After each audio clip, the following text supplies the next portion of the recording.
नमस्कार विद्यार्थी मित्रांनो, आता आपण 5वीच्या वर्गामध्ये नवीन चॅप्टर सुरू केलेला आहे.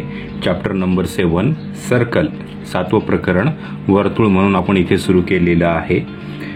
ह्याच्यामध्ये आता आपण शेवटचा भाग बघणार आहोत, वर्तुळाचा परिघ म्हणजेच सर्क्युम्फरन्स ऑफ अ सर्कल. आता हा सर्क्युम्फरन्स म्हणजे काय हे मागे मी तुम्हाला दाखवलेला आहे. मागचा व्हिडिओ बघितल्यानंतर तुमच्या लक्षात येईल सर्क्युम्फरन्स ऑफ सर्कल किंवा वर्तुळाचा परिघ आहे म्हणजे काय ते आपल्याला माहिती आहे. तर तो जो आहे तो नेमका कसा मोजायचा तो आपण इथे बघणार आहोत. तर तुम्हाला मी काही गोष्टी दाखवतोय की तो परिघ आहे तो कसा मोजायचा. तो इथे बघा, एक इथे झाकण मी तुम्हाला दाखवलेलं आहे. बघा, झाकण आहे ते. हे जे झाकण आहे हे आपल्याला मोजायचं आहे. तर आपण कसं मोजणार ते झाकण? तर बघा, झाकण मोजायचं म्हणजे झाकणाचा परिघ मोजायचा. हे वर्तुळ आहे, वर्तुळाचा परिघ म्हणजे सर्क्युम्फरन्स. तो असा मोजतात, हा असा गोल भाग असतो तो सर्क्युम्फरन्स ऑफ सर्कल हा आपल्याला मोजायचा आहे. मग आपण काय करणार की आपल्याकडे एखादी दोरी आहे, ती दोरी घ्यायची आणि त्याच्या मार्फत मोजायचं. मी तुम्हाला मोजून दाखवतो. बघा, ही जी दोरी आहे, मी इथे दोरी घेतलेली आहे आणि ती दोरी किंवा दोरा जो आहे तो असा ठेवायचा आहे आणि मग असं मोजायचं आहे इकडनं ह्या पद्धतीने.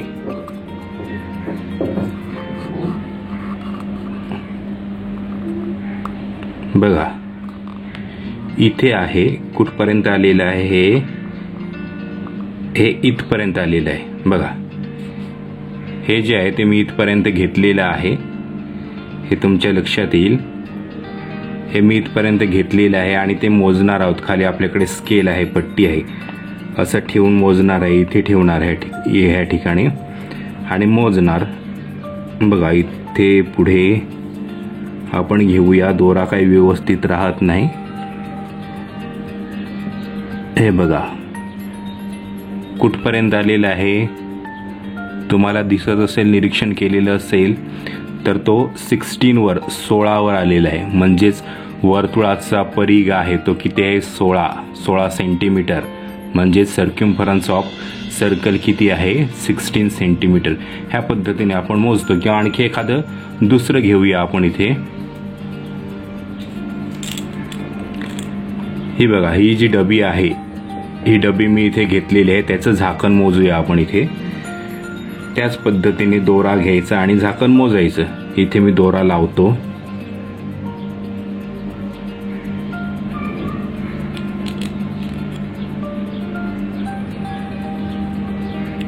बघा कुठपर्यंत आलेलं आहे? हे इथपर्यंत आलेलं आहे. ते मी इथे घेतलेलं आहे. बघा, तर हा जो दोरा आहे तो आपण घेतलेला आहे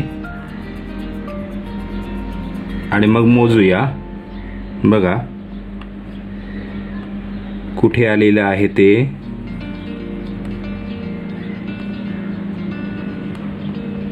हे बघा कुठे आलेलं आहे? 8वर. म्हणजे काय झालं ते? 8 सेंटीमीटर. म्हणजेच 8 सेंटीमीटर. वर्तुळाचा परिघ आहे 8 centimetre. Circumference of circle 8 centimetre. ह्या पद्धतीने तुम्हाला वेगवेगळ्या गोष्टी आहेत त्या तुम्हाला घेऊन आणि मोजता येतील. जसं आपल्या घरात ताट आहे, ते दोरी घेऊन मोजा. किंवा ग्लास आहे, त्याचा जो सर्कलचा आहे तो त्याचा जो भाग आहे, तोंड आहे, ते मोजा. किंवा आणखी आपल्याला काय सांगता येईल? आपल्याकडे तेलाची बाटली आहे, ते मोजा. किंवा अजून पावडरचा डब्बा आहे, तो गोलाकार असेल, सर्क्युलर असेल तर तो मोजा.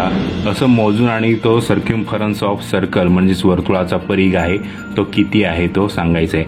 आता आपण काय केलेलं आहे? दोरी घेतलेली आहे. दोरीच्या मार्फत आपण ते मोजलेलं आहे आणि नंतर स्केल म्हणजे पट्टी घेऊन त्याच्यावरती माप काढलेलं आहे किती आहे ते. पण हे जर आपल्याला कठीण जातं ते, कारण की ती दोरी व्यवस्थित राहत नाही कुठपर्यंत घेतली वगैरे. त्याच्यापेक्षा आपल्याकडे मेजर टेप असते बघा, जी टेलरकडे असते. तर टेलरकडचा जो मेजर टेप आहे तो मेजर टेप घ्यायचा आणि त्याच्या मार्फत मोजायचं. ते घेऊन मोजायचं. टेलर आपला जो गळा आहे तो गळा मोजताना काय करतो? आपला गळा आहे तो पण सर्क्युलर असतो, गोलाकार असतो. मग टेलर कसा आपला गळा मोजतो ते तुम्ही बघितलेलं असेल किंवा टेलर जेव्हा आपला हात जो आहे, हात पण मोजतो टेलर, आपला हात पण आहे तो सर्क्युलर आहे किंवा वर्तुळाकार आहे, तो मोजताना टेलर कसा मोजतो ते सुद्धा तुम्हाला माहिती आहे. तर त्याच्यामुळे अशा पद्धतीने सर्क्युलर किंवा वर्तुळाकार ज्या काही गोष्टी असतील त्याचा जो परिघ आहे म्हणजे सर्क्युम्फरन्स आहे तो जर मोजायचा असेल तर ही टेलरकडची जी काही पट्टी आहे ती पट्टी घेऊन आपल्याला मोजायला सोपं पडतं.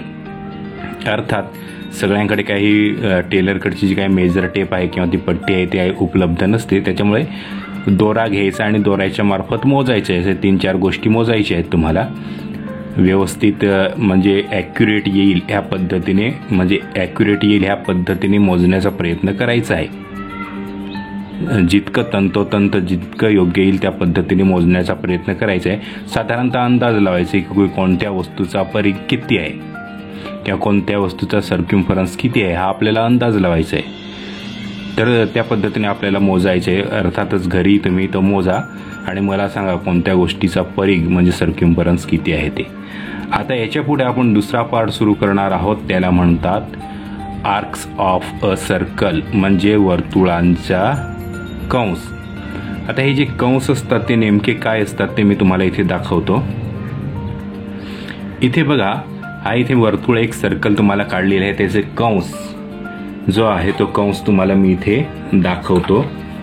बघा, कंस म्हणजे काय, तुमच्याकडे बहुतेक विशेष करून मुलींकडे वगैरे बांगडी असते ना, साधारणतः काचेची किंवा प्लास्टिकची बांगडी असली तर ती फुटते. ती बांगडी फुटल्यानंतर त्याचे जे तुकडे असतात तो प्रत्येक तुकडा म्हणजे कंस असतो. आर्क असते ती, कंस म्हणजे आर्क असते, तो प्रत्येक तुकडा म्हणजे कंस असतो. उदाहरणार्थ हा सर्कल आहे, सर्कल आपण समजा बांगडीचा आहे तर त्याचा हा जो भाग आहे, समजा इथून हा भाग आहे इथपर्यंत, हा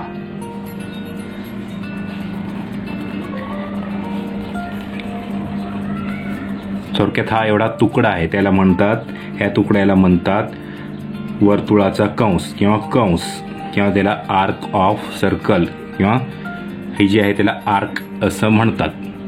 मग असे जे तुकडे आहेत ते वर्तुळाला किती होतील, भरपूर तुकडे होतात. हा इथून इथपर्यंत तुकडा झाला तसा इथून इथपर्यंत तुकडा होईल, इथून इथपर्यंत तुकडा होईल, इथून इथपर्यंत तुकडा, इथून इथपर्यंत तुकडा. थोडक्यात तुमच्याकडे बांगडी आहे ती तुम्ही तोडली तर भरपूर त्याचे तुकडे तुकडे तुकडे होतील. तसं इथे कंसाचे वर्तुळाला सुद्धा भरपूर तुकडे होतात. हे जे तुकडे आहेत त्यालाच कंस असं म्हणतात, आर्क असं म्हणतात. तर हे जे कंस आहेत ते तुमच्या लक्षात आलेलं असेल. वर्तुळाचा असा एक भाग म्हणजे काय असतो, आर्क किंवा कंस असतो. हा जो कंस असतो ते आपल्याला माहिती झालेला आहे. कंस काय असतं तर त्याला नाव सुद्धा असतं. जसं इथे हा जो पॉईंट आहे त्याला आपण ए म्हटलं आणि हा जो पॉईंट आहे त्याला आपण बी म्हटलं तर हे काय होणार, ए बी, म्हणजे ह्या कंसाचं नाव काय होणार, ए बी. परंतु ए बी सांगून चालणार नाही. का नाही चालणार, कारण की ए बी म्हणजे कोणता, इथून इथपर्यंत की इथून इथपर्यंत. बघा, ए पासून तर इथे बी पर्यंत हा सुद्धा ए बीच होतो. बघा, हा पण काय होतो, ए बीच होतो आणि हा पण काय होतो, ए बीच होतो, बरोबर ना. इथून हा इथपर्यंतचा तुकडा जो आहे तो पण ए बीच होणार आहे आणि इथून हा इथपर्यंतचा तुकडा आहे तो सुद्धा ए बीच होणार आहे. मग नुसतं ए बी सांगून चालत नाही. त्याच्यामुळे जो कंस असतो, जी आर्क असते, त्याचं नाव 3 अक्षरामध्ये लिहितात. जसं मध्ये एक्स घेतला तर ए एक्स बी, म्हणजे हा जो कंस आला तो ए एक्स बी असा कंस तयार झाला असं आपण म्हणू शकतो. किंवा इथे आपण नाव दिलं वाय, तर हा जो कंस आहे तो ए वाय बी असा तयार झाला. थोडक्यात इथे आपण काय म्हणू शकतो तर कंसाचं नाव आहे ते 3 अक्षरामध्ये 3 लेटर्समध्ये आपल्याला लिहायचं आहे. 2 लेटरमध्ये लिहिल्यानंतर आता म्हटलं ते त्या पद्धतीने नेमकं कसं कुठे काय होतं ते आपल्याला कळत नाही. म्हणजे हा ए बी म्हटल्यानंतर हा इकडून इकडे ए बी आहे की इथून इकडे ए बी आहे ते कळत नाही. पण तुम्हाला जर सांगितलं ए एक्स बी असं सांगितलं तर तुम्हाला माहिती आहे ए एक्स बी म्हणजे हाच आहे. ए एक्स बी म्हणजे काय आहे तर हा इथून इथपर्यंतच आहे. किंवा ए वाय बी म्हटल्यानंतर हा इकडनं इथपर्यंतच आहे असं तुमच्या लगेच लक्षात येते. त्याच्यामुळे कंसाचं नाव लिहिताना 3 अक्षरातच लिहायचं आहे. तर आता तुम्हाला कंस म्हणजे काय आणि त्याची नावं कशी लिहितात हे सुद्धा लक्षात आलेलं असेल. त्याच्यामुळे त्याच्यावर आधारित जो काही प्रॉब्लेम सेट आहे, उदाहरण संग्रह आहे, तो आपण इथे सुरुवात करणार आहोत. आपण घेणार आहोत उदाहरण संग्रह 31 म्हणजेच प्रॉब्लेम सेट 31. तर चला सुरुवात करूया आपण प्रॉब्लेम सेट 31. बघा इथे मी प्रश्न लिहून घेतलेले आहेत. आपल्याला लिहायला जास्त टाइमपास नको म्हणून मी अगोदरच लिहून ठेवलेले आहेत. बघा, in the figure given alongside point S, L, M and N are on the circle. Answer the questions with the help of the diagram. ती जी डायग्राम आहे, ती आकृती आहे, ती मी ते खाली काढलेली आहे उत्तर देण्यासाठी आपल्याला सोपं जावं म्हणून. शेजारील आकृतीत वर्तुळाकार S, L, M, N हे बिंदू आहेत. आकृतीच्या आधारे विचारलेल्या प्रश्नांची उत्तरं द्या. आता आपल्याला प्रश्नांची उत्तरं द्यायची आहेत म्हणून एक एक जी काही प्रश्न आहेत त्याची आपण उत्तरं द्यायला सुरुवात करूया. बघा, right the names of arcs with end point SM. ज्यांचे एंड पॉइंट SM आहेत त्यांची नावं लिहायची आहेत. हे सर्कल काढलेले आहे, त्यांना नावं दिलेली नाही. पहिल्यांदा मी नावं देतो, नंतर आपल्या लक्षात येईल. बघा, S, L, M, N असे 4 पॉईंट आहेत जे आपल्याला क्वेश्चन म्हणजे प्रश्नामध्ये सुद्धा म्हटलेले आहेत. पहिल्याचं उत्तर देऊ. पहिल्यांदा आपल्याला काय म्हटलेलं आहे की S आणि M एंड पॉईंट पाहिजेत. म्हणजे हा इथे S शेवटचा म्हणजे एंड पॉईंट आहे आणि M शेवटचा म्हणजे एंड पॉईंट आहेत. असे जे आर्क्स आहेत त्यांची नावं लिहायची आहेत. आता ते जे आहेत, आता मी तुम्हाला करून दाखवलं त्या पद्धतीने. S पासून M पर्यंत, S पासून तर M पर्यंत. बघा कोणती आर्क तयार झालेली आहे. आर्क S, L, M म्हणजे ज्यालाच आपण म्हणूया कंस S, L, M. त्याच्यानंतर अजून हा S शेवटचा पॉईंट आहे आणि हा M शेवटचा पॉईंट आहे. म्हणजे इथून S पासून तर M पर्यंत हा इथे, बरोबर ना. S पासून तर M पर्यंत म्हणजे हा इथं.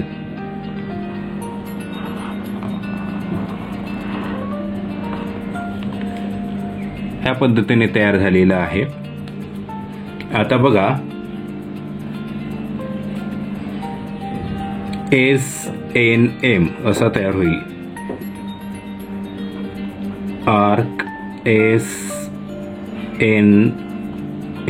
म्हणजेच कंस SNM असे दोन कंस, दोन आर्क तयार झालेल्या आहेत. इथे बघा, S पासून तर M पर्यंत म्हणजे हा इथून S पासून M पर्यंत होतो. तसंच इथे सुद्धा S पासून तर M पर्यंत म्हणजे इथून S पासून तर M पर्यंत असं दोन्ही साईडला तयार होतात. म्हणजे इथे दोन आर्क तयार होतात, त्यांची आपण नावं लिहिलेली आहेत. आता पहिला जो क्वेश्चन आहे त्याचं उत्तर दिलेलं आहे. आपण आता दुसऱ्या क्वेश्चनचं उत्तर लिहूया. बघा, right the names of the arcs with the end points L and N. आता L आणि N पर्यंत म्हणजे L पासून तर N पर्यंत, बरोबर. आता म्हटलं त्यापासून तसं L पासून तर N पर्यंत, हे L पासून तर N पर्यंत इथपर्यंत म्हणजे कोणता झाला LMN. म्हणजे आपण लिहिणार आर्क LMN म्हणजेच कंस LMN. आता दुसरं इथे सुद्धा L पासून तर N पर्यंत असं म्हटलेलं आहे. ते इकडनं सुद्धा L पासून तर N पर्यंत होतं. बघा, हा L पासून तर इथे N पर्यंत, इथून इकडे सुद्धा होतो L पासून तर N पर्यंत. ह्या साईडने सुद्धा होतो, दोन्ही साईडने होतं ते. म्हणून हा होईल LSN म्हणजेच आर्क LSN म्हणजेच कंस LSN. अशा पद्धतीचे दोन कंस आपण तयार केलेले आहे. पहिल्या क्वेश्चनचे आन्सर सुद्धा दिलेले आहे, दुसऱ्या क्वेश्चनचा आन्सर सुद्धा आपण इथे लिहिलेले आहे. अशी दोन्ही आन्सर आपली इथे लिहून झालेली आहेत. ती कशी आपण लिहिली ती तुमच्या लक्षात आलेली असतीलच. नसेल लक्षात आलेले तर हा पुन्हा एकदा रिपीट करून बघा आपण कसं केलेलं आहे ते तुमच्या निश्चितच लक्षात येईल. हा जो पहिला क्वेश्चन आहे त्या पहिल्या क्वेश्चनमधले दोन सब क्वेश्चन म्हणजे उपप्रश्न आहेत ते दोन, ते आपण सोडवलेले आहेत. आता दुसरा क्वेश्चन घेऊया. बघा दुसरा क्वेश्चन आहे, write the names of arcs that point A B C and D in the given circle give rise to. शेजारील वर्तुळाच्या आकृतीतील ए बी सी आणि डी या बिंदूंनी तयार झालेल्या कंसांची नावे लिहा. अर्थातच आपण मागे बघितलेले आहेत कशी नावं तयार होतात.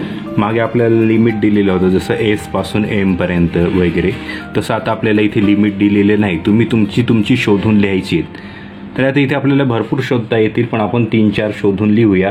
जसं इथे बघा हा जो ए आहे सी पर्यंत, बरोबर. मग आपण लिहूया पहिलं आर्क ए बी सी म्हणजेच कंस ए बी सी. किंवा दुसरं जर आपण इकडनं बघितलं, बघा ए पासून तर सी पर्यंत, असं इकडून ए पासून तर सी पर्यंत इथपर्यंत. मग आपण काय करणार, दुसरं लिहिणार आर्क ए डी सी म्हणजेच कंस ए डी सी. त्याच्याशिवाय सुद्धा आपल्याला इथे मिळतील, जसं इथे बघा बी पासून डी पर्यंत, बघा बी पासून तर डी पर्यंत म्हणजेच B C D, arc B C D.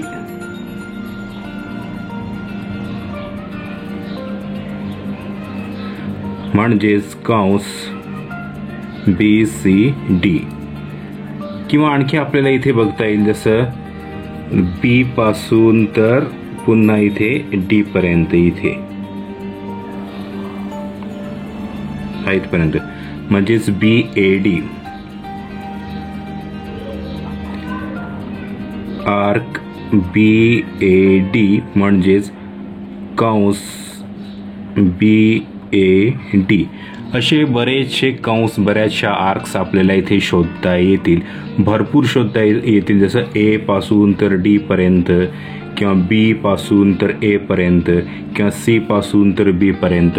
ह्या पद्धतीचे बरेचसे आर्क आपल्याला शोधता येतील. तुम्हाला जमतील दिसतील तेवढे आर्क शोधायचे आहेत, लिहायचे आहेत. जसे मी इथे 4 नावं लिहिले आहेत तसे आणखी तुम्हाला नावं शोधता येतील. तर ह्या पद्धतीने आर्क्स कशा शोधायच्या, कशा लिहायच्या ते आपण बघितलेलं आहे. तुम्ही निश्चितच हे करू शकता. दुसरा क्वेश्चन आपण इथे घेतलेला आहे. तिसरा क्वेश्चन सुद्धा सेम असाच आहे, फक्त ए बी सी डी ऐवजी तिथे P Q R S T अशी 5 लेटर्स म्हणजेच 5 अक्षरं दिलेली आहेत. बाकी सेम आहे, सेम टू सेम. त्याच्यामुळे दुसरा क्वेश्चन जर आपल्याला समजला तर तिसरा आपण निश्चितच सोडवू शकतो. हा दुसरा क्वेश्चन झालेला आहे. आता तिसरा क्वेश्चन आपण बघूया. Question number 4. Measure and note down the circumference of different circular objects. निरनिराळ्या वर्तुळाकार वस्तूंचा परीख मोजा. आता हे जे आहेत, आपण सुरुवातीलाच मी तुम्हाला दाखवलेलं एक मोठं व्हाईट कलरचं जे झाकण होतं त्याचा तुम्हाला सर्क्युम्फरन्स मी मोजून दाखवला. तो किती तर काहीतरी 16 सेंटीमीटर आलेला होता. त्याच्यानंतर मग मी दुसरं एक छोटंसं डबी होती, येल्लो कलरचं झाकण होतं, ते मोजून दाखवलं. ते काहीतरी 8 सेंटीमीटर आलेलं होतं. अशा पद्धतीने तुम्ही सुद्धा दुसरी मोजायची आहेत आणि लिहायची आहेत. जी सुरुवातीला मी मोजलेली आहे ती इथे लिहितो. बघा मी इथे लिहिलेलं circumference of powder container lid म्हणजेच पावडर डब्याच्या झाकणाचा परिघ किती, 16 centimetre, 16 centimetre. Circumference of medicine bottles lid औषधाच्या बाटलीच्या झाकणाचा परिघ किती, 8 सेंटीमीटर. ह्या पद्धतीने मी मोजलेलं आहे, नंतर लिहिलेलं आहे. तुम्ही सुद्धा अशाच पद्धतीने मी तुम्हाला दाखवलं त्या पद्धतीने मोजायचं आहे आणि लिहायचं आहे. तर हे जे होतं उदाहरण संग्रह 31 म्हणजेच प्रॉब्लेम सेट 31 ह्याच्यातले आपण एक्झाम्पल्स बघितलेलं होतं. ह्याच्यातलं महत्त्वाचं होतं आर्क्स आणि दुसरं काय होतं सर्क्युम्फरन्स म्हणजेच कंस आणि परिघ. ह्या 2 गोष्टी आपण इथे शिकलेलो आहोत. हे प्रकरण सुद्धा आपलं इथे पूर्ण झालेले आहे. आता आपण इथे थांबूया. पुढच्या तासाला आपण पुढचं प्रकरण सुरुवात करूया. तोपर्यंत धन्यवाद.